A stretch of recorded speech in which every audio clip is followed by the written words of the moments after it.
Ljubitelji ptic na osnovni šoli Zadobrova in Vojko iz Društva za opazovanje ptic sestavijo oddelek gnezdilnic, ki jih je pripravil mizar.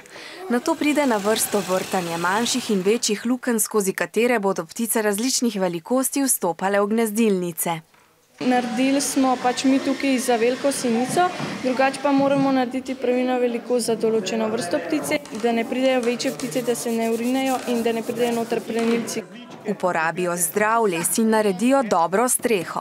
Da voda ne teče po gnezdilnici, mi pa smo jo zaščitili s pločevino, lahko pa jo zaščitimo tudi z drugim materialom, ki ne prepušča vode. Gnezdilnico namestijo na primerno mesto, obrnejo jo proti vzhodu, da bo mlado ptičjo družino grelo jutranje sonce. Pozorni so tudi na to, da jo namestijo dovolj visoko. Obesimo 3-4 metre visoko, tako da plenilec ne more priti do ptičkov. Ptice so včasih imele mnogo možnosti, da so gnezdile v naravnih duplih.